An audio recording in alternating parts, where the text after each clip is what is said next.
So thinking possibly 2 full school weeks, that you would use this HyperDoc, we get to the end.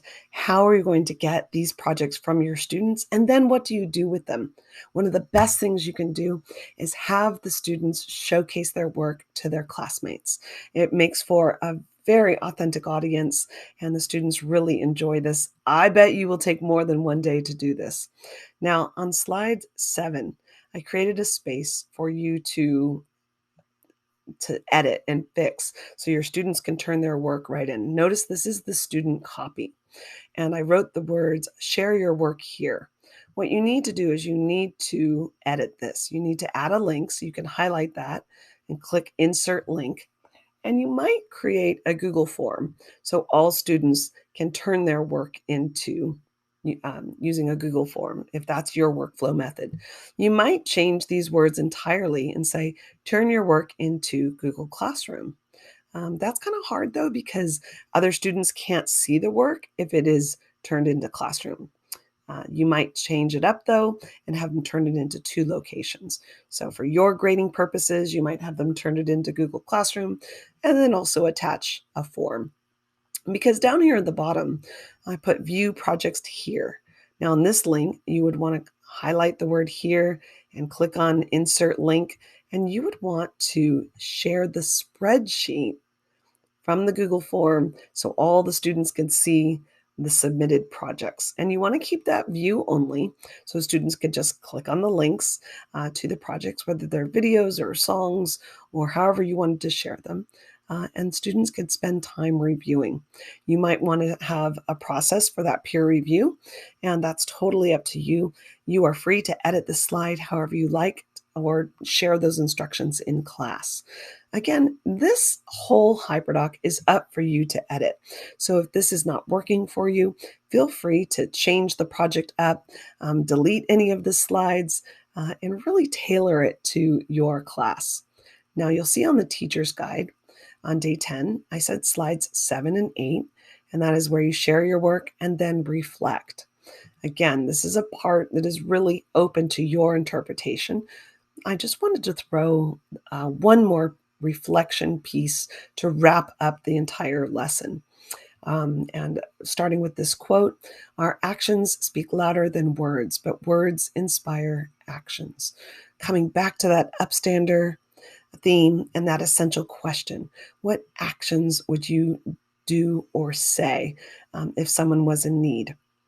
Now, I've asked here in this portion, what lasting thoughts are with you after viewing Butter? What actions do you see yourself taking because of this movie? Share your thinking here. And it says, when prompted, make a copy.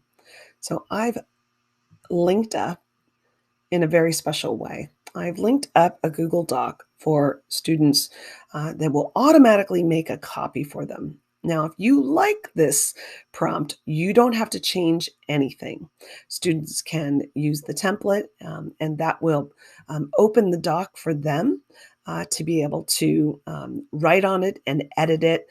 It will not come back to me, but it will not come back to you as well. So they have to turn that document into you somehow. You may ask for that as an assignment in Google Classroom, or they may have to go up to the share settings of that Google Doc and share it with you. Whatever your normal workflow is for that. You could also print it, have them write it on binder paper, and turn it in that way as well. I do want to point out, though, if you do not like this, you wanted to change this up a little bit, I'm going to show you a trick for changing this. So at the end of the URL, you can see up here, it's very small, that it says template preview. So at the end of that, if you switch back, click in here, and you take off template preview all the way up to the word template, and you type in the word edit. And then from there, it opens this up. Now it'll open for you as a view only document. That was my little trick into making that template for students to be able to make a copy. It will be view only for you. Now, if you want to change this prompt, you want to add more questions, maybe you want to go back to the slide where I had a bunch of reflection questions and you want to add more here, all you have to do is to change this. Go to File, because remember it's View only, File, and make a copy. And then it is yours to edit.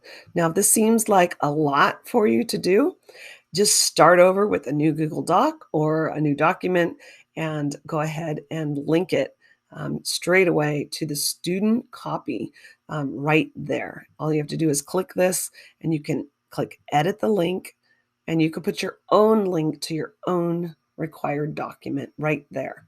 So two ways to do that. You could have gone to the top here and changed that back of that URL, the very end of the URL right there. You can change that to edit and then go ahead and make a copy and edit it. When you're ready to add the link back, if you like that template trick, you can go up to the word edit all the way up to that / and type in the word template, oops, /preview. And then if you hit enter, it'll put the document into template mode. Again, that's so simple. All students have to do is click use template and it makes a copy just for them. So if I was going to, I've fixed this up, I've put on template preview, I'm going to copy this link now. This says template preview. And I'm going to go back to the student copy, the one that you have made for your students. You're going to find that link and where it says share your thinking here, make sure that you click on it and click the pencil to edit the link and go ahead and paste your link right here, your new link. So that is how you can add your own flair to this lesson. The last slide on here is really important to make sure that you showcase for your students so that they can find resources for after the movie's over. They're really great. You might take another day and go through some of them. The outreach videos are amazing. There's a lot of great resources here for students and share this with families. I hope that you found this HyperDoc useful for your students. HyperDocs are a great way to deliver digital content. If you are interested in learning more about HyperDocs, you can go to hyperdocs.co.